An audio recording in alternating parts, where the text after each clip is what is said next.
The sky was gray, and the wind was cold. Elias Marin stood alone in the field, a shovel in his hand and a grave at his feet. His arms ached, and dirt covered his boots. But he didn't care. In the ground before him lay a small shape wrapped in a dirty cloth. It was his dog Rook, his only friend. Rook had been more than a dog. He was smart, strong, and loyal. A military-bred animal with special senses and advanced instincts. He had saved Elias's life more than once during the Mars Rebellion. But the war was over now. The soldiers were gone. The colonies were lost, and Earth was quiet again. To quiet, Elias pressed his boot into the shovel and dug deeper. His hands were rough and scarred, his face lined with years of battle and sorrow. He was one of the few people still living on Earth. Most had left after the fall. They said Earth was dying, that it was no longer safe or useful. The rich and powerful had moved to the stars. The rest were scattered or forgotten. But Elias stayed. This land was his home. The old hills, the broken cities. The wind that carried old songs, he couldn't leave them behind. When the hole was deep enough, Elias lowered Rook into it. He knelt beside the grave and placed his hand on the cloth. "You were a good boy," he whispered. "I'll never forget you." The wind blew gently, and the grass swayed.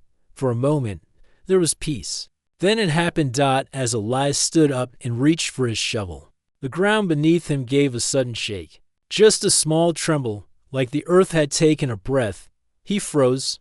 Then came a sound, a whisper. But not in the air. It came from the ground. A voice, cold, low, not human. "The earth is fed," it said, like a hiss beneath the soil. "Where the crown be emperor, or be next." Elias dropped the shovel.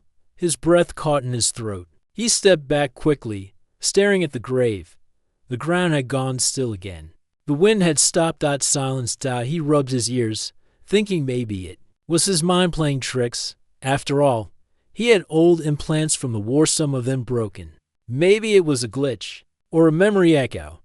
But then something grew. Right on top of Rook's grave, the dirt pushed upward. Elias watched, wide-eyed, as a black flower rose from the soil. It grew fast.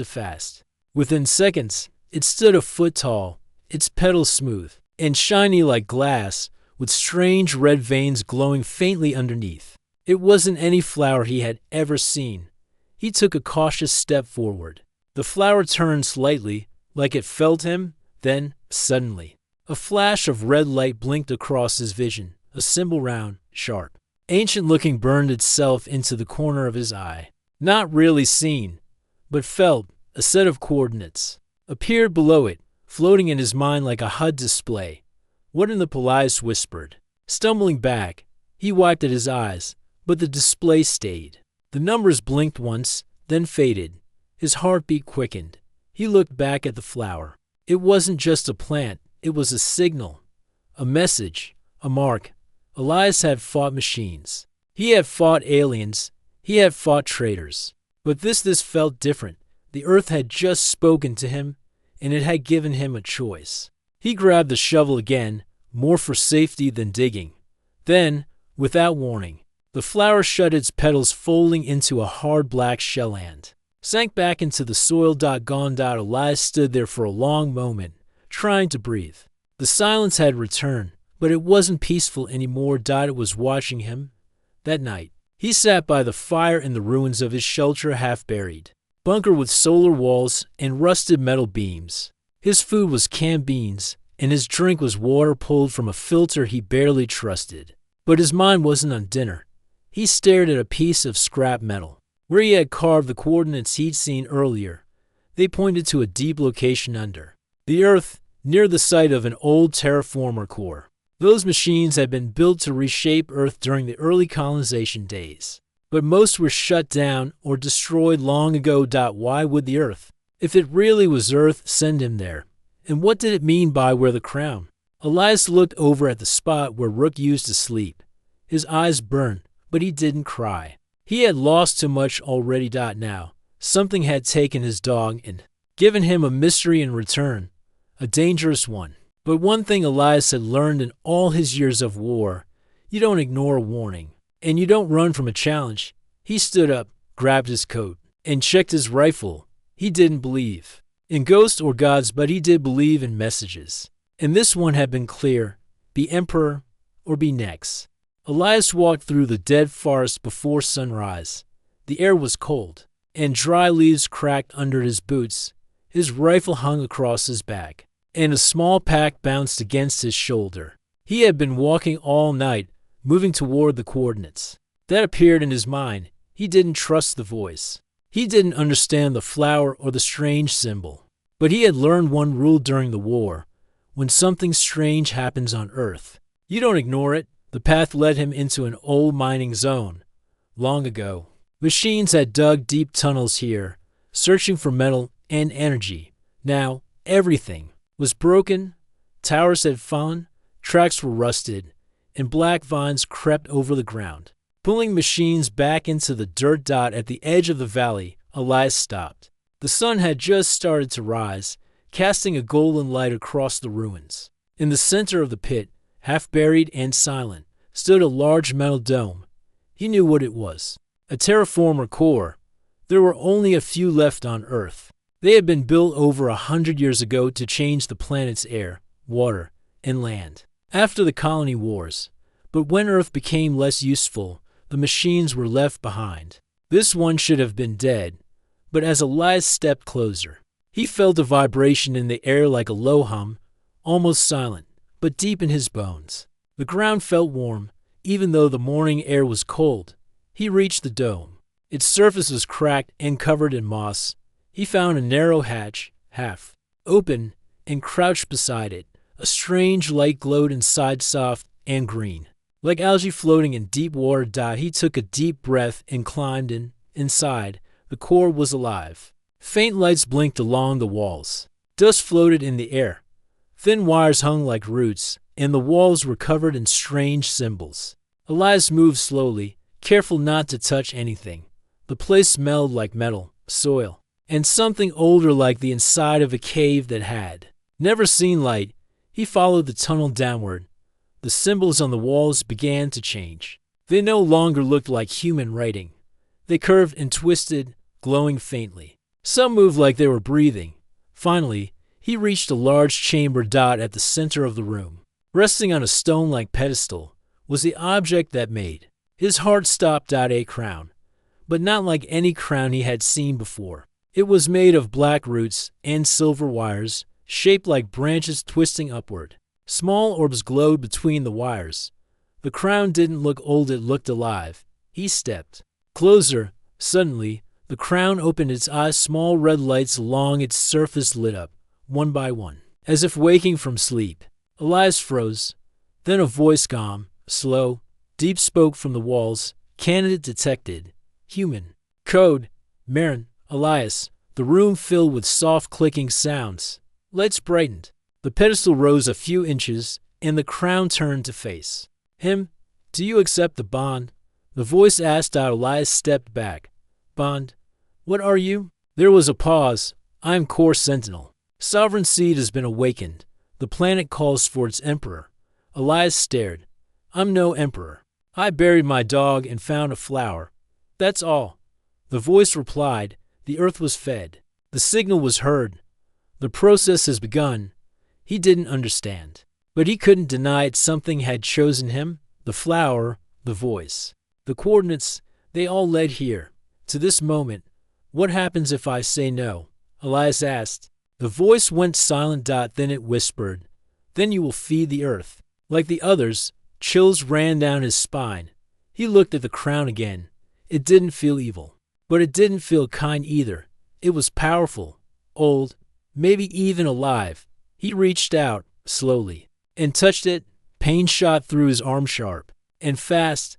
The crown wrapped a single wire around his wrist. It didn't cut, but it marked him. A symbol, like the one from the flower, burned into his skin. The crown let go and returned to its place. Bond initiated. The voice said. Suddenly, Elias saw images flash in his mind. The earth, long ago, covered in green, machines crawling over it, towers rising, cities falling, wars in space, ships leaving Earth, colonies growing on other worlds, and then silence. He saw the Earth waiting, watching, hoping. And now, something had changed. He pulled his hand back. The pain faded, but the symbol remained glowing faintly. What do I do now? He asked. Protect the seed. Enemies will come. They will try to claim the crown. Only one can rule. Others will feed the soil. Elias looked up. So it's a contest. It is a test, the voice replied. For those who dared to rule Earth. When he climbed back out of the core, the sky had changed. The clouds above spun slowly, forming a spiral. A thin red line glowed in the sky, faint, like a wound. Elias looked up. Far beyond the clouds, in the cold of space, something had seen the signal, and it was coming. Elias did not sleep that night. He sat near the edge of the terraformer pit, watching the stars above. The air was cold, but the symbol on his wrist still gave off a faint warmth. Every time he looked at it, the same thought returned: protect the seed. Others will come. He didn't know who or what they were, but deep down, he knew it was true. The crown had sent a signal. It had awakened something buried beneath Earth, and now the galaxy had heard it. He wasn't just a man with a strange symbol anymore. He was part of something much bigger. The next morning, Elias left the terraformer core and made his way to a place he hadn't visited in years, a hidden military grid buried beneath the hills. It was once part of Earth's defense network, built during the early colony wars. It had been shut down after peace was signed, but Elias knew the system still slept there. He used an old path, covered by vines and dust. It took him hours to reach the entrance. It was a metal door, half buried in rock. The lock was broken, but he forced it open with a crowbar and entered. Inside, the tunnels were dark and cold. He lit a torch and followed the old signs until he reached the control chamber. The room was full of old screens, power cells, and silent machines. At the center was the AI core. It looked like a black egg, floating above a metal stand. Wires ran out from it in every direction. Elias placed his hand on the glass panel near the AI. Wake up, he said. Nothing happened at first. Then the symbol on his wrist glowed. The panel lit up. A soft hum filled the air. Protocol Sovereign initializing. A calm voice said. Lights blinked on across the room. Screens came to life. The AI core began to spin slowly, like it was waking from a deep sleep. Voice recognized. The AI continued. Human, Elias Marin, status, crown candidate. Planetary access granted. Elias stepped back. What is Protocol Sovereign? The AI responded. Protocol Sovereign is the defense and communication system of Earth, created after the Exile War to serve one purpose: to recognize, protect, and empower Earth's rightful heir. Elias frowned. Rightful heir. The one chosen by the seed. The AI said, you have bonded with the crown. You are now linked to Earth's core systems. Suddenly, a hologram appeared in front of Elias. It showed Earth as a glowing blue sphere. Lights blinked across the planet, hidden bunkers, satellite systems, even deep ocean structures. He stared in silence. Are you saying I can control all this? He asked. Not yet, the AI replied. Full access must be earned. Others will arrive. You must prove yourself worthy. Worthy of what? Worthy of Earth. Elias stepped closer to the hologram. He could feel something strange now, a connection, like the planet itself was listening to him. He reached toward one blinking light on the map. It was near an old mountain pass. When he touched it, a window opened, showing camera footage of the area, and what he saw made his blood run cold. A ship was landing. The ship was black and silver, shaped like a sharp claw. It had no flags or markings. It came down without sound, pushing dust into the air. Figures stepped out. Tall, thin, and armored. Their faces were hidden by glass helmets. Their movements were smooth, fast, like trained hunters. The AI identified them at once. Threat detected. Species, Vraxi. Galactic status, Dominion class. Purpose, crown retrieval. Elias narrowed his eyes. They're here for the crown. Yes, the AI said. They track the signal.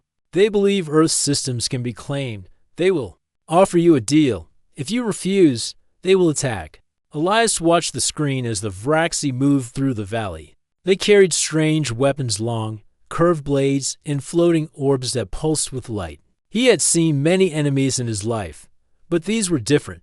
They were not here to conquer Earth. They were here to take its soul. He turned back to the AI. Can you help me stop them? Affirmative. Earth systems are awakening. You now have limited command over defense structures. Choose a response. Elias looked at the map. A few old weapons platforms were still hidden beneath the hills. They had not been used in years, but maybe they still worked. He selected the nearest one. Activate and aim at the Vraxi landing site. The AI paused. System ready. Target locked. Authorization. Elias looked down at his wrist.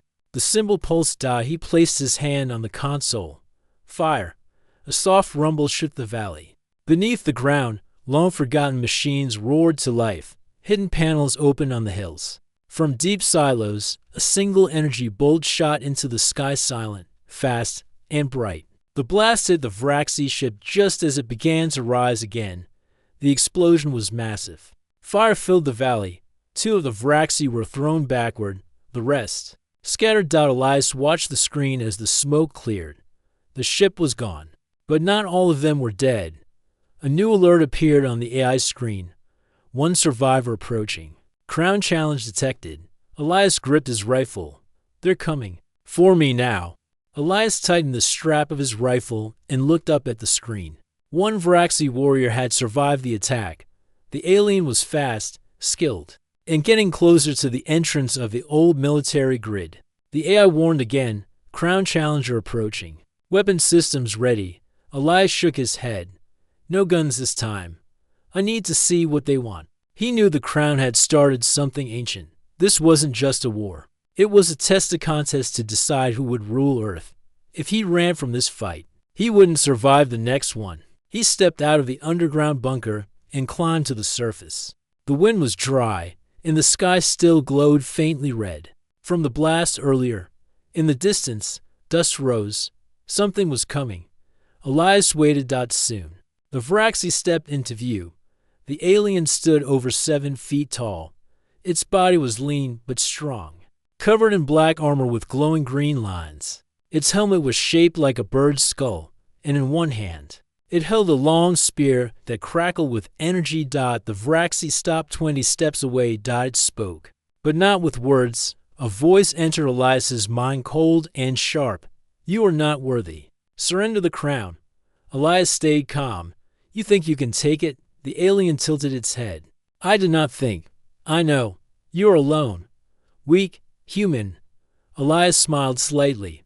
I'm not just human. I'm Earth's choice. The alien raised its spear. Then Earth will watch you fall. The Vraxi moved fast for a normal eye. Elias barely dodged the first strike. The spear hit the ground with a burst of light, throwing up dirt and stones. Elias rolled, aimed his rifle, and fired 3 shots. The bullets bounced off the alien's armor. Elias ran toward a broken wall and took cover. AI, he whispered, pressing a finger to his wrist. Give me something. I need help now. The AI responded at once, activating support drone. Coordinates locked. A few seconds later, a panel near the hill opened, and a small drone flew out, round, silver, and fast. It zipped toward Elias, hovered near his shoulder, and projected a small shield in front of him. The alien attacked again, throwing its spear. The drone reacted quickly, blocking the blow with a flash of blue light.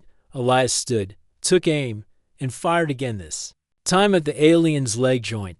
The bullet found a weak spot, and the Vraxi stumbled, but it didn't fall. It growled a deep sound that shook the ground. Dan charged.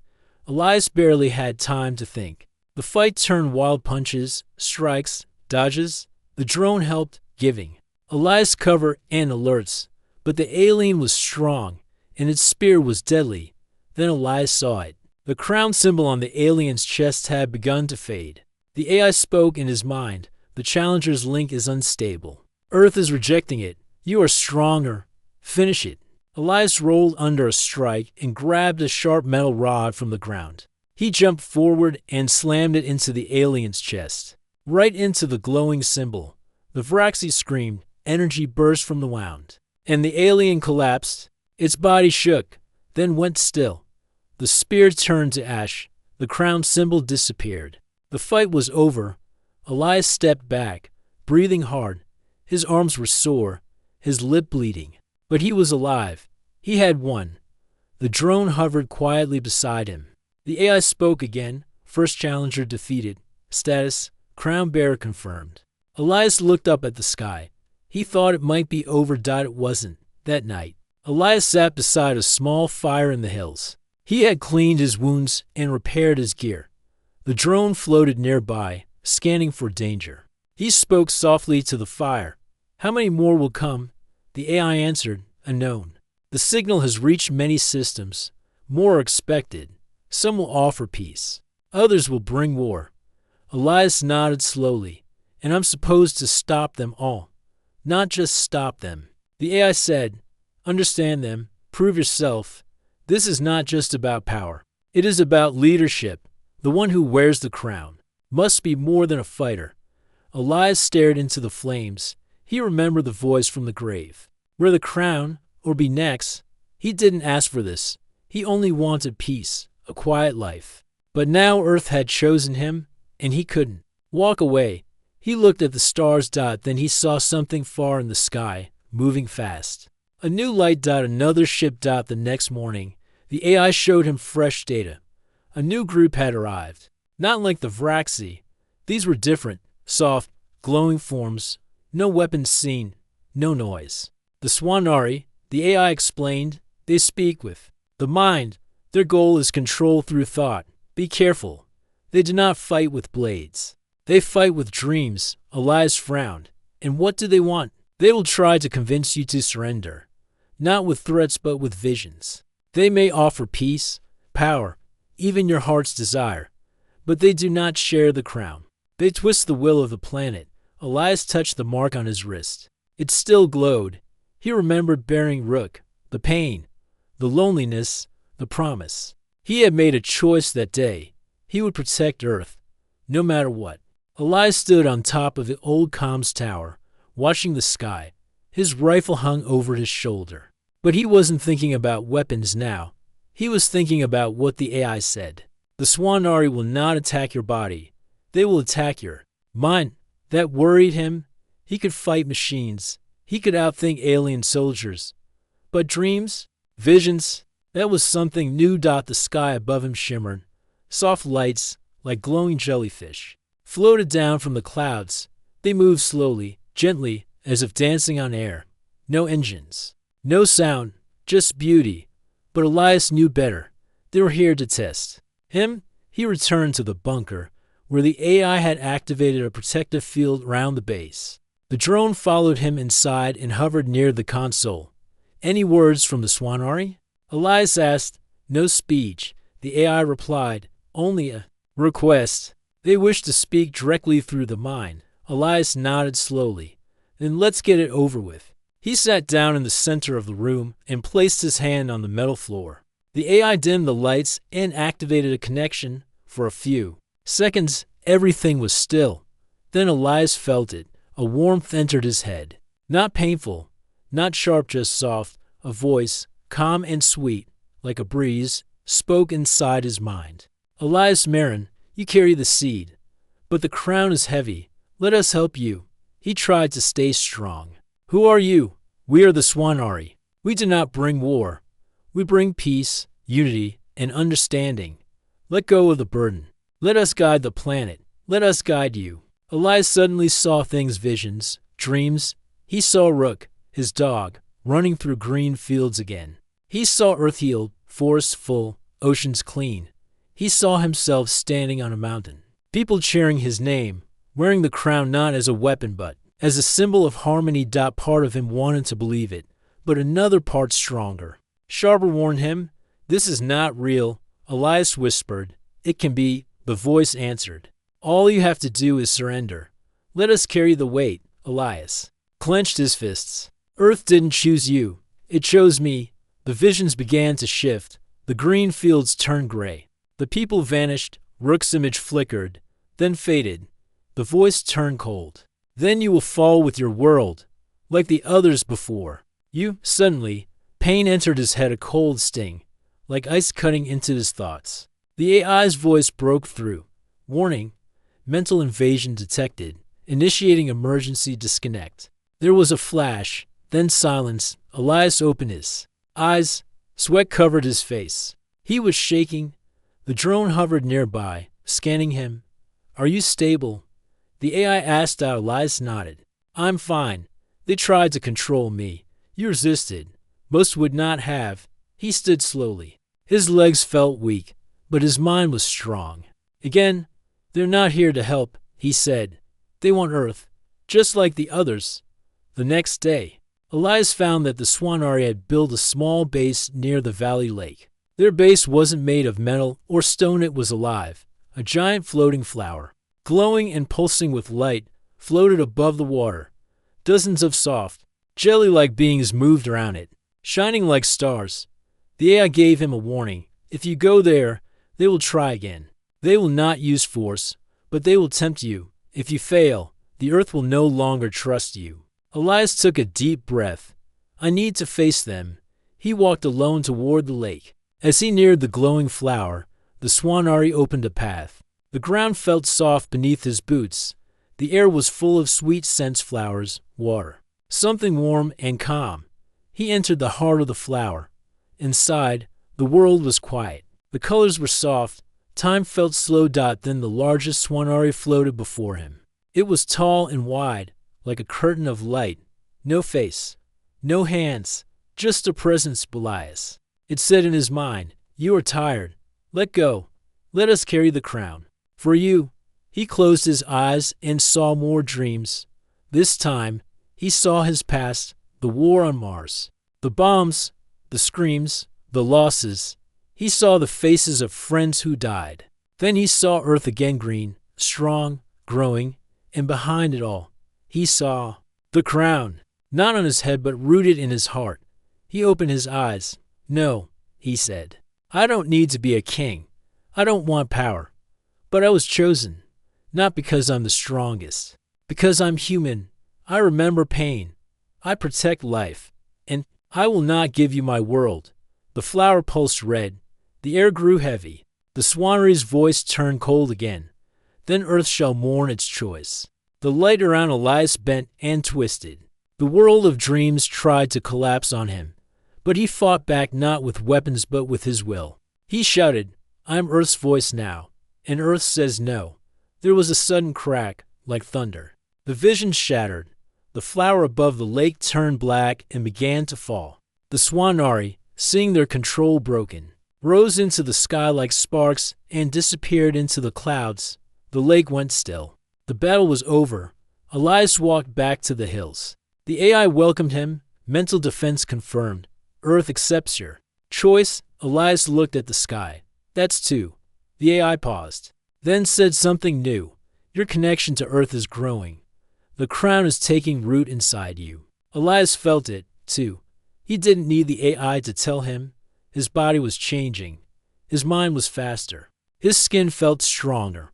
When he touched the soil, he could feel tiny tremors. He could sense the air pressure.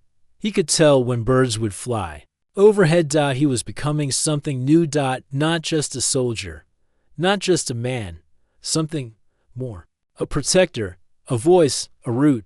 The wind moved through the dry hills as Elias stood alone at the edge of a high cliff. Below him, the earth stretched out wide, ruins, forests, rivers, and sky all glowing under the early light. He felt different now. He wasn't the same man who had buried his dog. Something had changed inside him. The crown was no longer just a mark. It was part of him. The AI confirmed it earlier that morning.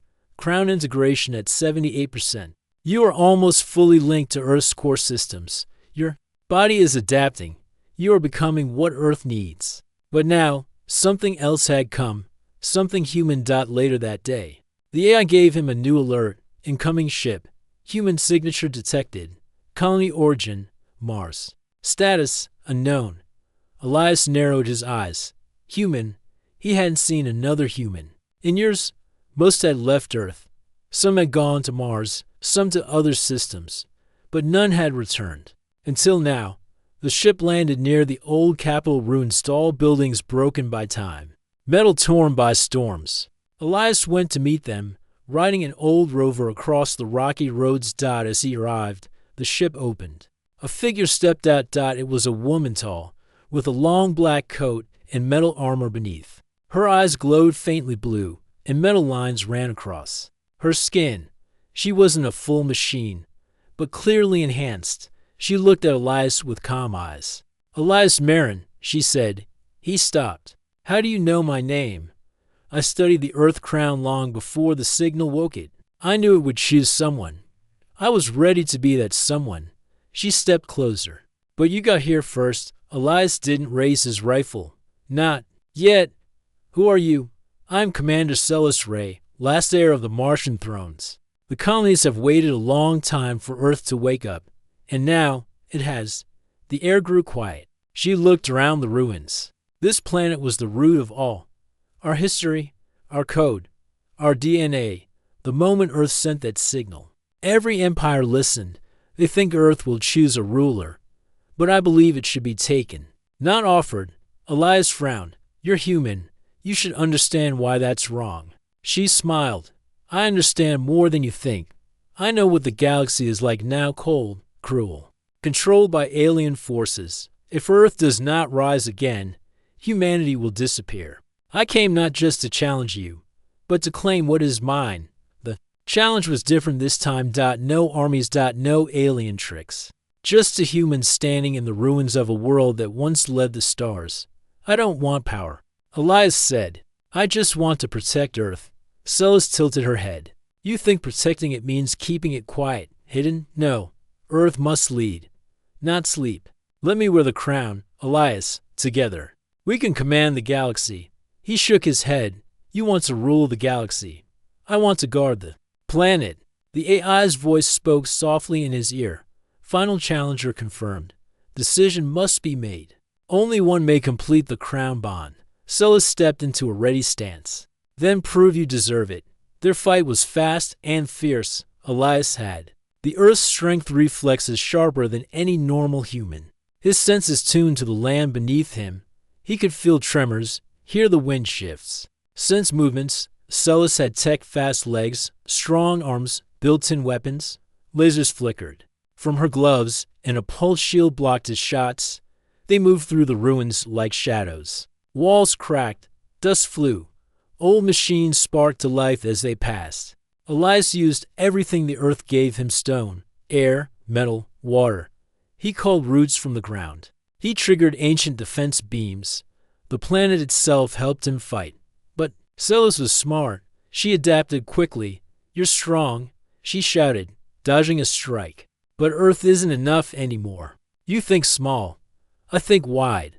She fired a sonic pulse that threw Elias back into a broken wall. His ribs ached, his arm bled. But he stood. "You want to conquer, not build," he said. "Earth didn't choose you because it remembers what leaders should be." Celis ran forward. Elias met her head-on. Their final strike shook the ruins. The Earth responded. Roots shot up from the ground, wrapping around Celis's arms and legs. The crown symbol on Elias's wrist blazed like fire. His body glowed with soft golden light. The AI made its last call. Decision complete. Earth accepts Elias Marin. Final integration. 100%. Celis dropped her weapons. The roots released her gently. She looked up at Elias, not angry, not broken, just tired. "You won," she said softly. "Don't waste it." He walked to her and offered a hand. She took it. Later, Elias stood at the highest point in the ruins. Round him, the wind moved through grass that hadn't grown there in years. Trees began to rise. Birds returned. The sky turned clear. The crown was not on his head, but in his heart, in his bones. In every breath he took, he spoke to the Earth, and the Earth listened. The AI said one last thing. "You are now the Emperor of Earth, but you do not rule with chains. You guide, you restore, you remember." Elias looked at the stars. The galaxy had forgotten Earth. But now, it would remember again. Not because Earth was loud, but because it had found its voice. A voice that had buried a dog. A voice that answered a whisper. A voice that said, I am the crown, and I will not fall.